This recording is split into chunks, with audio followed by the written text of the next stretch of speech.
look, this is what they wanted.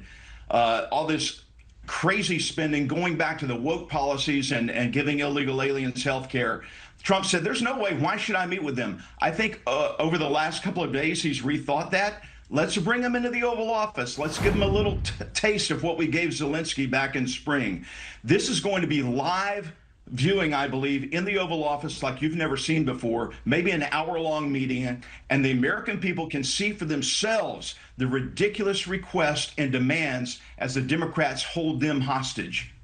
In a plot twist nobody asked for, Rep. Mark Alford claims Trump is rethinking his refusal to talk with Democrats.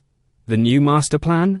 Drag them into the Oval Office, crank up the heat, and give them a taste of what they did to Zelensky in the spring. Really? A taste of that circus?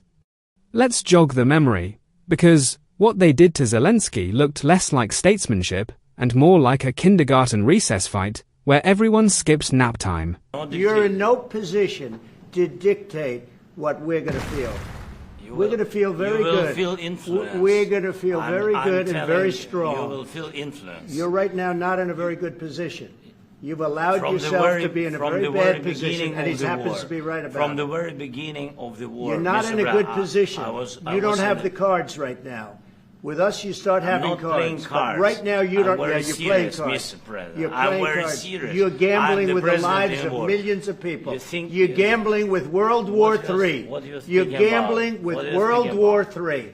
And what you're doing is very disrespectful to the country, this country. That's back to you. Far more than a lot of people said they should have. Honestly, I owe schoolyard kids an apology. They at least know when to stop whining. What the world saw was supposed leaders of the free world transforming into oversized, tantrum-throwing toddlers, while Zelensky just strolled into the lion's den and held his ground like the adult in the room.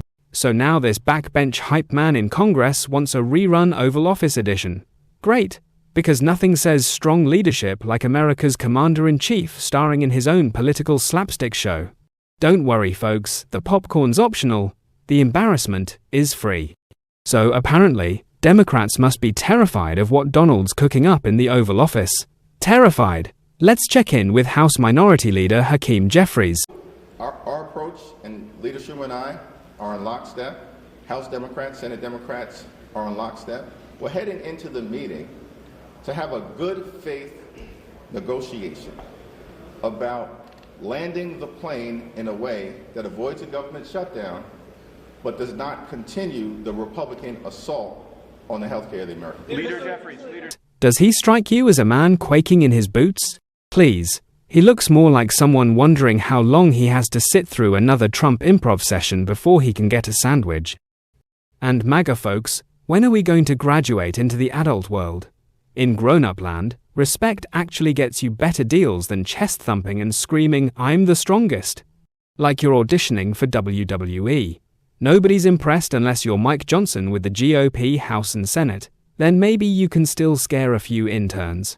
To the rest of the world, you look like a loud, wimpy, toothless lion that's lost track of its own roar. Meanwhile, when are these negotiations going to be about actual people? You know, like the American family that just wants to see a doctor without selling a kidney.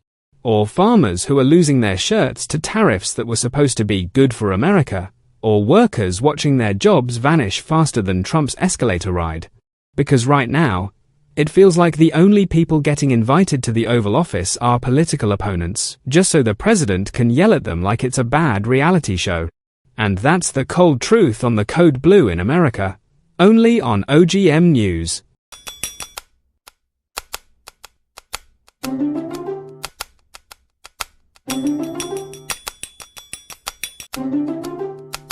Alright friends, here's the deal. We need your support to level up our game. How can you help? Simple. Like, share, and drop a comment. Shower us with your love, your applause, or even your brutally honest displeasure. We can take it, we promise. Your feedback fuels us, even if it stings a little.